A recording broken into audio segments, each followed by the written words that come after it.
Previously on 9 Hours, 9 Persons, 9 Doors. Oh, my love, my darling. And now, back to the escape. Hello! This is NicoB, back with some more 9 Hours, 9 Persons, 9 Doors. When we last left off, I found myself stuck in a freaking room and got stuck in this stupid puzzle for like 3 hours, which you guys didn't see. Yeah, actually, the most obnoxious part about that was just going through, because I had to keep going through the tutorial message every single time I had to retry it. But I think it's gonna be fine now. Hopefully, the tutorials are gonna, like, I don't know. This game's not that complicated. I don't know why it's like you need to make sure you know to click this button here, otherwise the whole world will explode. Anyway, we just saw this sexy young thing come down around the same age as the protagonist, which means score. Couldn't quite remember where, but he knew he'd met her before. The girl too stared at Junpei, similarly stunned. A boy? Her response suggested she's seen him before as well.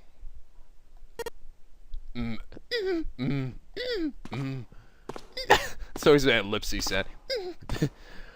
Without saying a word, Junpei walked slowly toward her. She didn't move. It was almost as though she was held in place by some sort of magic spell. As Junpei stepped onto her landing, the spell broke. Dude, this is starting to look a lot like the Titanic. Hi, I'm Leonardo DiCaprio. I mean Junpei. No sooner had he set his foot down than the whole ship shook a second. Ah! The quake caught the girl unprepared. She fell. Oh yeah. Moving on, saying, oh yeah, chivalrous time. Junpei leapt to catch her. Or so he thought.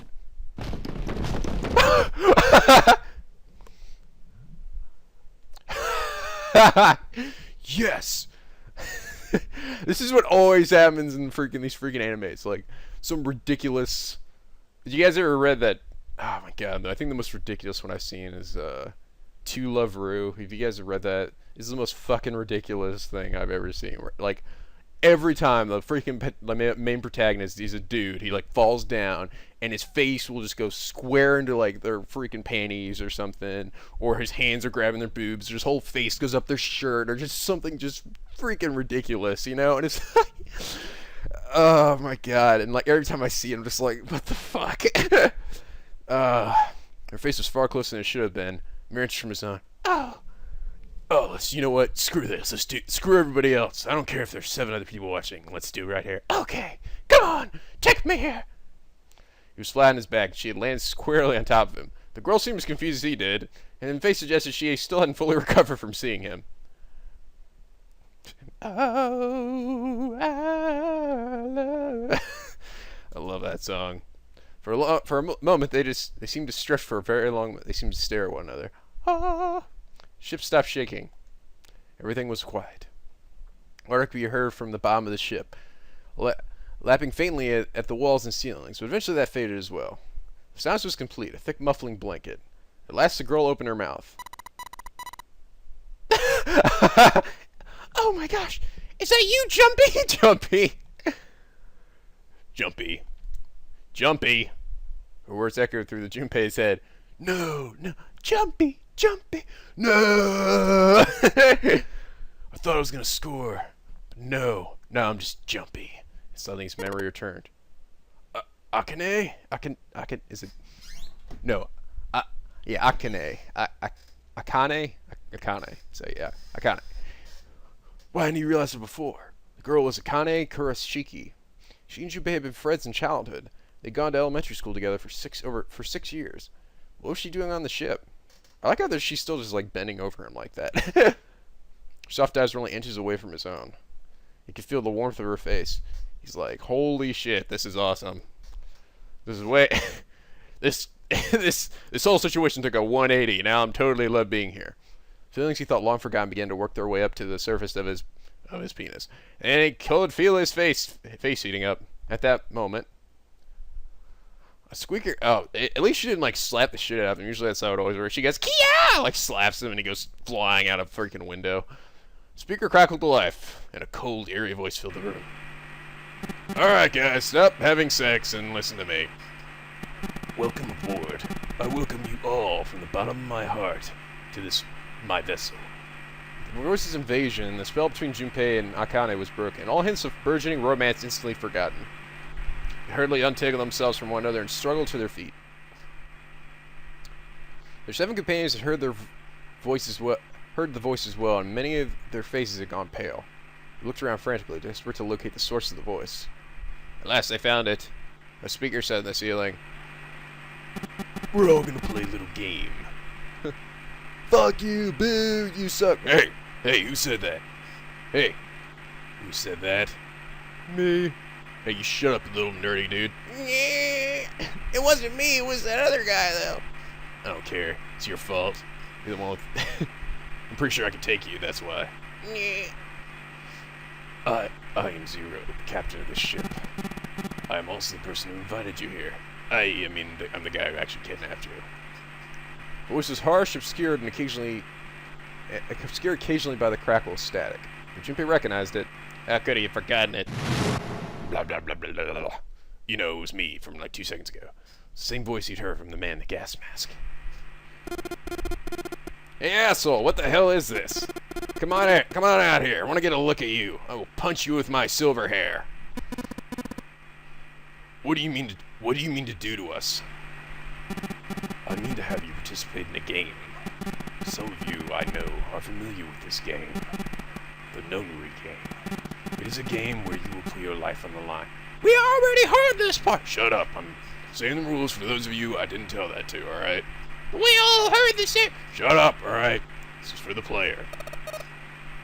The Notary game? My boobs are in shock. What the hell is that? The voice continued implacable. The rules of the Notary game can be found upon your persons. They're simple rules. Read them. The Notary game? Oh, you're right. I appear to have the directions here in between my boobs. Hey, there's something in my pocket. Check this out. So he reached into his pocket and pulled out a small slip of paper. The rest of them reached into their own pockets, pulled out similar slips of paper. Junpei followed suit and dug into his pocket of his pants. He felt the telltale crumble of paper, slightly damp from his earlier ordeal. Hey, I got one too. No way. Then it would seem Zero has seen fit to grace us with each with a letter. Would you mind terribly reading it to us, young man? His request had been delivered to Junpei, who, after a short moment of surprise, did as he'd been asked. On the ship, you'll find a handful of doors emblazoned with numbers. We call them the numbered doors. Whoa! Slow down there, letter. God dang, this is too much to take in. The doors in front of you are a pair of the same. The key to opening these numbered doors are the numbered bracelets that each of you possess. Should you total the numbers on your numbered bracelets and find that the digital root of the number is equal to the number of that door, the door will open. Oh, wow, that's funky. Only those who have opened the door may pass through. There are, however, limits. Only 3 to 5 people can pass through one numbered door. All those who enter must leave, and all who enter must contribute. Whoa. Am I really gonna have that, like, choice to do that? Because if that's the case, that's like a lot of different options there. First, Junpei figured it had to mean the bulky thing on his wrist. He glanced around. It looked like everyone else had one as well, and had come to much the same conclusion. The purpose of the game is simple. Not die. It is hidden, but an exit can be found. Seek a way out. Seek a door that carries a 9. Dude, isn't the ship, like, sinking? I mean, like, it's a big-ass fucking hole in it. Junpei had reached the end of the letter. There was a long moment of silence, and the speaker crackled to life once more. There is one last thing I must tell you. As you have no doubt surmised, the ship has begun to sink. Oh, okay. I was like... On April 14th, 1912, the famous ocean liner Titanic crashed into an iceberg. After remaining afloat for 2 hours and 40 minutes. Hey! I knew this was the Titanic. He's like, God, I love that movie. Have you all seen it? No, I haven't seen it. No. It's really good, alright? It's actually showing in the main lobby if any of you want to go see it. Oh, I've always wanted to see that. I love Leonardo DiCaprio. Me too. Shut up, I'm trying to make a point. Anyway, after remaining afloat for 2 hours and 40 minutes, they sank beneath the waters of the North Atlantic. I will give you more time. 9 hours. That is the time you will be given to make your escape. Voice finished and the speaker went silent. The sound of a bell tolling echoed through the hall. How can he determine how fast the ship sinks? I mean, is he going to blow up more holes or something? It came from the dance hall adjacent to the ship. It took those assembled on the stairs mere moments to trace the sound of an antique clock embedded in the wall. 7, 8, 9. 9999 9999. I love that number 9, in case any of you haven't figured that out. Yeah, we kinda got it! The sound of the 9th bell faded away. The 10th never came. I meant that the time was 9 o'clock. Most likely 9 o'clock in the evening. When Junpei appeared out the window of his cell, he had seen nothing but blackness. It had to be nighttime. If that was the case, then they would need to escape by 6 a.m. the following day. Now it is time. Let our game begin. That's all, folks. I wish you all the best of luck. Try not to die. By the way, you all owe me money for the ship that you sank. It wasn't our fault! Shut up. I'm charging all of you. Also for room and bedding. And food. But you didn't feed us! Shut up. Speaker went silent and did not speak again. Silver yelled at the speaker with language coarse enough to embarrass a sailor. Fuckity, fuckity, fuck, fuck, fuckity, fuck, fuckity, fuckity, fuckity. Whoa! That's a lot of fudging. But the rest of his Junpei's companions were silent, deep in thought. Junpei too was consumed by his thoughts. There was a great deal he didn't understand. Who was Zero? What was the Nonary game? Why had he chosen to make them part of it? Was he a criminal who takes delight in playing with his victims? Or did he have some other purpose? Why had Junpei been chosen as part of this insane game? It's like Battle Royale and freaking Titanic and Saw all combined. Why had any of them been chosen? One question was foremost in his mind. Akane. How am I gonna get her phone number? They hadn't seen one another since elementary school. Why had she appeared now? Coincidence? No, that seemed impossible. There had to be a reason. He didn't know what it might be, but there had to be a reason. Very well. The lion's voice seemed oddly loud in the silence. Staying around here won't do us any good. Best we get moving, don't you think? Get moving? Are you planning to open the number doors? Hey, wait! Don't tell me you're actually going to do what this Zero says! No, that's not what I meant. That's not what I mean. The lion shook his head, mildly annoyed. Shut up, you dirty whore. I'm saying, let's find another way. After all, we haven't really examined this place yet. Wait, what? Say what now?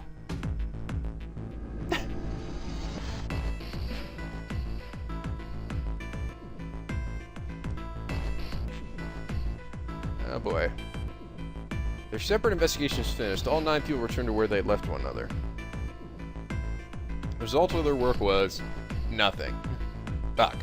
They were completely sealed in, and essentially completely boned. Their hard work had not gone completely to waste, however. They had learned a number of other things as they scoured the parts of the ship they couldn't reach. It seemed that they were confined to a decks A through C. C deck was as far down as they would be able to go, however. The reasons being... well, yeah. The D deck was completely submerged. Strangely, however, the water had risen no higher than the D deck. The flow seemed to have been stopped somehow, as evidenced by the surface of the water on D deck, which is with as smooth as glass. Okay, so I guess he is able to control. How does he do that, though? Did he have like a floodgate or something to come down to stop the water from flowing in? I guess. The prince knelt down and gently drew his hand across it. Perhaps this Zero fellow has used some sort of remote control to seal a watertight door lower down. He said that our time limit was 9 hours. In other words, this water won't rise for 9 hours. Are you saying we won't sink till then? Well, hell yeah! It's party, bitches! There's a freaking open bar over here! Well, that may be a little too optimistic. No point to wishful thinking. There were 3 metal doors in the C deck. A single door stood off to the side with 2 more on the wall facing the central staircase. None of them had numbers or verification devices. They were, however, locked like the other doors. No matter how much they pushed and shoved, the doors refused to move. The mountain and the line threw themselves against them a few times, but to no avail. Holy balls. If they can't open it, then we're totally screwed. The door in the back had a keyhole. But above it was a strange mark in the shape of a circle surrounding a dot. There were 2 other doors on the C deck as well, but it was clear they were elevators, as each had a button next to it with an upside-down triangle. He tried pushing the button. No response. Apparently there was no power run to the elevators. To the left of the elevator doors was a card reader. Whoa. Holy shit, this is complicated. This is a lot of things out here. The card reader also had a strange mark on it. It looked like a lowercase h with a dash drawn across the upper stem of the H. Like something out of ribbon. Junpei stared at it for a while. This is the symbol of Saturn. It's an astrological symbol. Then the mark on the other door. I think that was the sun symbol. They had seen the same symbols on A deck. There's a door on either side of the stairs. The one on the left had a keyhole with a similar symbol engraved on it. Oh. This is an earth symbol. A horizontal line symbolizes the equator, and the vertical represents the prime meridian. Junpei looked up at the ceiling. There was a great circle cut in it, perhaps for a skylight or a glass dome, but it had been filled with a gargantuan metal plate. The metal plate looked very solid. Anything short of an explosive charge was unlikely to damage it. There were several windows along both sides of the ship, or at least there had been. They too were covered with metal plates. Maybe like so he can remotely activate to open them up to let the ship sink. In other words, we're trapped. We're trapped. All the exits go nowhere. Junpei was not happy. He was not a happy camper. The girl with pink hair spoke up. Well, I'm sure they go somewhere. We just can't open. Then the mountain spoke. You don't know that. For all we know, they just open the walls, take us in circles. Show your face, little bitch. What'd you say to me? I'll take you on. Come on, let's do it right here, right now. Hoo-yah! The prince did not agree. No, I'm sure they go somewhere. Otherwise, what would the point? What point would there be? And we can open them. Well, 2 of them at least. 4 and 5. Yeah, because we have. You mean the numbered doors? Well, I turned toward the doors. Turned toward the doors with the numbers on them. The atmosphere in the room grew tense. Hey, wait a minute. I think I said this earlier, but I don't think we should do that. The dancer moved in front of the doors as if to block them with their boots. We'd have to be crazy to open these doors. If we do that, that's just doing exactly what that zero wants us to do. So everyone began to speak at once. I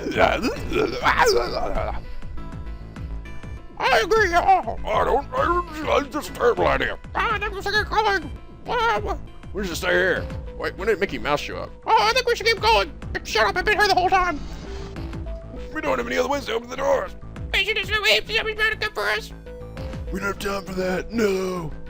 In eight and a half hours, the ship's going to sink. Clamor of voices, a bunch of which didn't appear to be actually in the room, made it next to impossible to determine who was saying what. The arguments grew more and more intense, till people were shouting and beating the shit out of each other. Junpei remained silent, but at last he could take no more. Hey! Hey! Shut the fuck up! They fell silent, and all eyes turned to Junpei. He felt each stare burning to him, but he refused to flinch. Who are we trying to decide where we're going? There's something else we ought to do. What's that? We exchange information. We don't know anything about each other. I want to know who you guys are. Whether I should trust you. I don't know. Throw you overboard.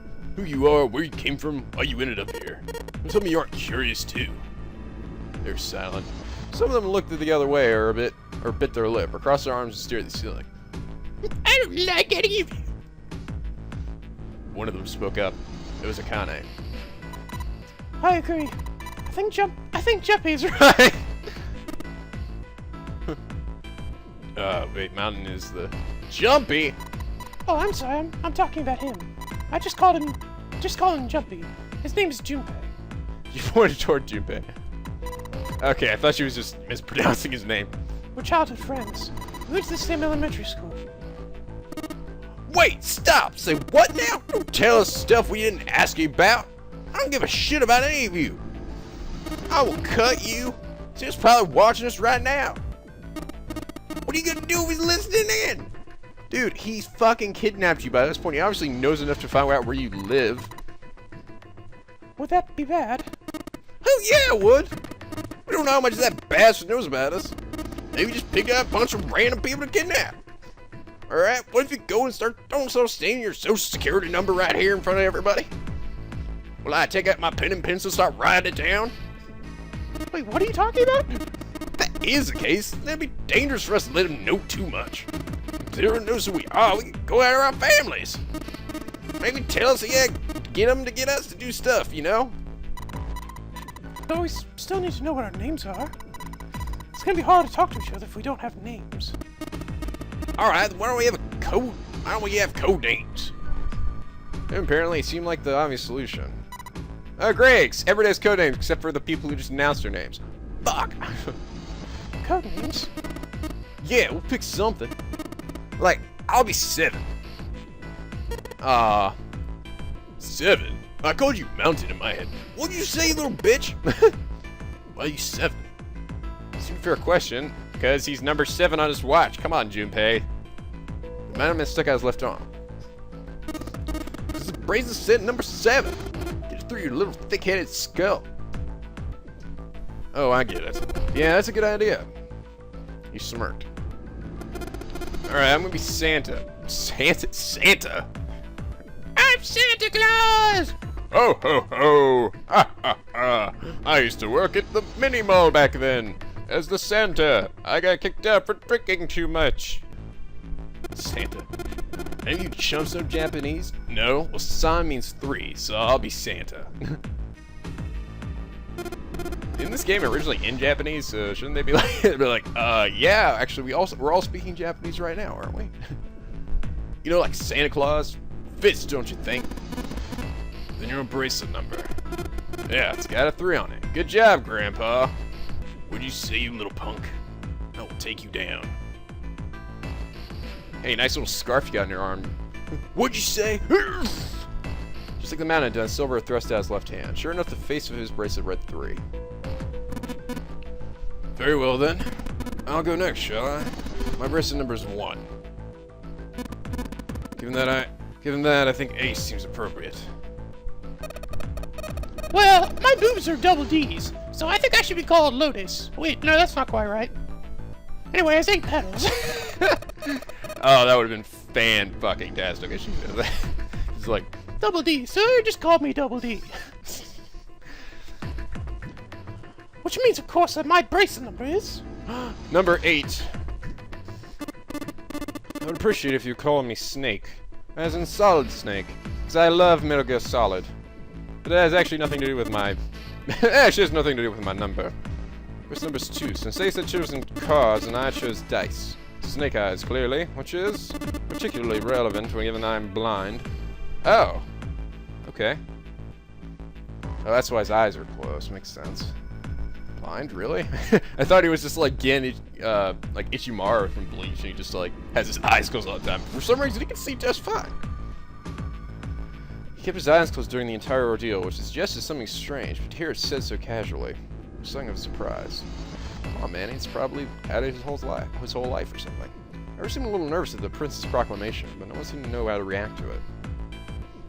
What? He's just blind. It's not that bad. It's not that like, what? Oh man. It's like saying I murdered somebody yesterday. There's one person, however, who didn't seem to be surprised in the least. The pink hair girl, right? Yeah. They know each other, don't they? I want to be Clover. You know, like a 4-leaf clover. Good luck, right? Looking almost bored, she held out her left hand. Hey, look, my number's 4. Ew, I hate 4. Looks like a chair upside down. I hate chairs. The face of her bracelet showed the number 4. They come around to Junpei. He Hilda his bracelet. Well, everybody fucking knows my name now, so I guess I'll just be Jumpy.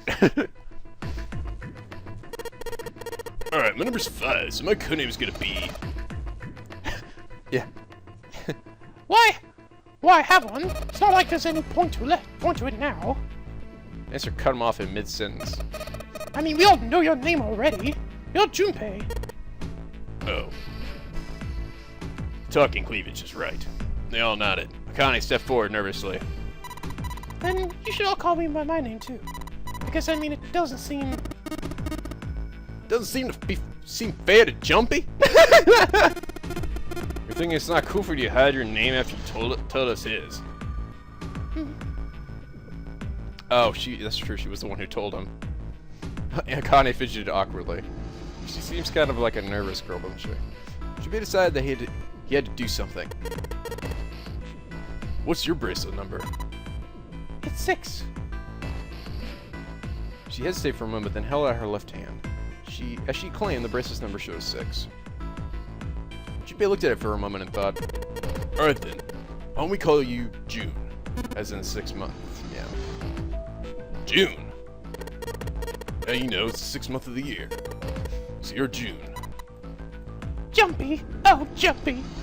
I missed you so. Akane kneaded her hands and looked up at Junpei, uncertain. She smiled back at her reassuringly. Are you good with that? She thought about it for a few minutes and then seemed to come to a decision, giving Junpei a small nod. Their names decided, Junpei ran over them quickly in his head. 1 was Ace. 2 was Snake.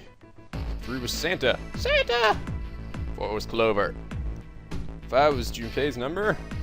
6 was... Akane was 6 and Junpei gave her the codename June. 7 was 7. You know, that's like the most logical shit. Why the hell you all gotta be so complicated about it? God damn. Just call yourself by the number. Good lord. Are you done now? Shut up! 8 was Double D. I mean Lotus. That meant 8 of them, including Junpei, had revealed their bracelet numbers. But there's still one person left. Oh yeah, which one was that again? Oh, the nerdy dude. That's right. That's like looks like a Jewish Moshirige. He was a man who, with glasses and hair like a bird's nest. I wonder if he is gonna be, because seriously, I don't know. He looks like, I mean, not to be stereotypical, but he looks sort of, I mean, he looks Jewish. Like a rabbi or something. He hadn't said anything since they met on the stairs. He looked like the sort of person who was inclined to conversation. He just had his mouth open and kept making this noise. We all kind of tuned it out after a while. His skin was pale, his breathing was heavy, and he was soaked with nervous sweat. His behavior seemed very suspicious, or perhaps simply emotionally unstable. It's difficult to tell. Whatever the case, it seemed clear that he had only a fingertip's worth of grip on his sanity. The girl with pink hair, Clover, walked up and kicked him right in the nuts. She put her hands on her hips and eyed him suspiciously. What number are you? He didn't answer. His bloodshot eyes twitched from person to person, and his breath came in hot pants. Hey, I'm talking to you! You listen up, you four-eyed weirdo! The man licked his dry lips with a shaking tongue and spoke with a voice like an old paper. Isn't it obvious? There are 9 people here. You know, numbers 1 through 8 are. Yeah, I'm the only one left. Yeah. So you're 9? Yeah. He extended a trembling arm. Ew, get away from me, you sweaty freak! Ah! Braces need to say 9. Clover looked at it contemptuously. What's your code name? Code name? No, God. There's just too much responsibility. What do you want us to call you? Y'all made up names, you should too. I mean, seriously, if you pay any attention. I don't need one. Why not? Because I'm not gonna stay here. With you, I'm just right. Took a shuddering breath and exhaled. Clover looked at him with something very like disgust. What the fuck is wrong with you? Grow a pair. You got some sort of plan? Yeah, I do. Yeah? And what's that? You sure you want to know? Yeah? Yeah, alright. Let me show you. He pulls down his pants. Yeah! I'm going to do this. Whoa, he got serious. Yeah, I'm gonna do this. Yeah! Oh, what the fuck? By the time they realized what he was doing, it was too late to stop him. The man's body moved like a snake. In the blink of an eye, it slid around behind her and wrapped his arm around her waist. Hey, what the hell do you think you're doing, dude? I mean, seriously. We're all about to die. Why would you turn on the, like, other survivors? Silver, Santa. Santa Claus stepped forward toward Clover and the Ninth Man. Ho, ho, ho! Unhand her, you criminal! Oh, oh, oh! Sandy power! He was halfway there when... You stay back. So the man's head dove into his pocket. Holy shit! What the hell? Oh, I would look up the spear and be like, come on, man. Why the hell does he get a weapon, alright? Why does the weird dude get one? Yeah, I got a knife, and I'm not afraid to butter her. It's not even freaking sharp. Why are you... Shut up. He held it to Clover's pale, quivering neck. Keep getting closer. Yeah, cut her open. Santa skidded to a halt. He snarled the scrawny man with a knife and gritted his teeth. Yeah, that's right. The man's smile was neither friendly nor reassuring. Sweat poured down his neck, soaking the collar of his shirt. What the hell is wrong with this guy? Clover, are you alright? I have no idea what's going on, so... Prince Snake's voice sounded oddly concerned. Yeah, I'm fine. Just pointing a butter knife at me. I'm seriously, I'm not in any danger. Her voice shook, making her words even less convincing. What the hell are you trying to do, you weirdo? I told you, this is my plan. 7 was... Oh. What are you gonna do to her, you sick son bitch? Don't worry, I'm not gonna do anything to her. If she just does what I tell her, I'll let her go. He started to move backwards, slowly keeping his grip on Clover. What the hell's this guy doing? Keeping their distance, Junpei and the others followed. Eventually the man reached the wall. He gave a start as his back touched it, then glanced around quickly and spoke. Verify. Huh? To the left. Look on your left. Do you see the device on the wall? Place your hand on the scanner panel, the round part. What if I don't? The man's nostrils flared and he looked like he was about to choke. Are you an idiot? What do you think? I got a butter knife. I can butter the crap out of you. Nope. Then I'll kill you after that. All I need is your bracelet. Oh, But no, he's gonna be breaking the rules, right? So he's gonna get the bracelet with her and then go in by himself. Just do it. Do it now. He braced the knife against Clover's neck hard. Ooh. Slowly she stretched her left hand toward the device. Her back was to it and she had to feel around for a moment before she found the circular panel. He seems to know pretty well what to do here. It made a cold electric noise, and on the display above her hand, an asterisk appeared. Oh, that's right. The guy said at the beginning that he knows. Some of you know about this game, so he must be one of the people that knows about it, right? An asterisk appeared. So that's how it works. Junpei thought to himself. Placing one's palm on what the ninth man had called the scanner panel, the user's bracelet number would be entered into the device. Yeah, I bet that is it. This guy must know. I mean, he's probably done this before or something, so he knows how this goes and why he's like, I don't know. It's probably why he's doing like this. He's like, shit, I gotta get away from everybody else because something will happen, maybe. Should you hold the numbers on your number bracelets, find that the digital root of that number is equal to the number of that door, the door will open. Junpei shifted his eyes to the door itself. Number on it was 5. He was 9, so yeah. The ninth man seemed to know a little more about the device operation than he should. He knew exactly what to do. Good, you're done. Next. His bloodshot eyes crept from person to person until finally, they stopped on the line. Ace. You, right? You're the one with number 1, right? Yes, I am, so? You're next. Just verify your number like this little brat did. Yeah. Dude, everyone with Mr. Rige's voice is fucking crazy. That's just how this goes, I think. What are you doing? Oh no, what are you doing? Do it! Don't you care what happens to her? Not really, actually, I don't know any of you people. Okay, just calm down. He held up his hand, palms out. Nice man jerked his chin toward the device. Slowly, cautiously, Ace moved towards the device. After what seemed like an agonizing journey, he reached it. Now, verify. Ace nodded and placed his hand on the scanner panel. The device beeped again. A second asterisk appeared. The device had Clover and Ace's numbers. So that's 5. Yeah, we're good to go. Same as the number written on the door. But it wouldn't open just yet. Oh, it has to be only 3. That's right, okay. Only 3 to 5 people can pass the number door. One number door. So we'll need at least one more person. Who would that be? Yeah, get back. He was always shook, but the knife he held to Clover's throat made his words a command. Ace took 2, then 3 steps back. No farther. More than that. No other back. Ace did what he was told. Ninth man's lips curled into a cruel, twisted smile. That was when Junpei understood his plan. Clover's 4, Ace's 1. Add to the ninth man's 9. Right. In other words... Oh God, you were all so cooperative. Now I'll get out of this nightmare. He pressed his own hand against the scanner panel. See you later, bitches.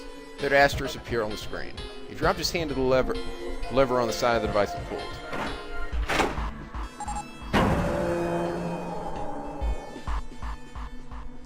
Door opened with a heavy metallic groan. Damn. Alright, well this is... I know I haven't actually played, but I'm pretty engrossed even if it isn't, you know, it's just a long cutscene, but... It's just gonna... I don't know. It's interesting. Anyway, hope you all enjoyed. Like it if you did. Subscribe now to hop aboard the SLP, where the days are always sunny and the vids are always funny. Until next time, guys, stay classy.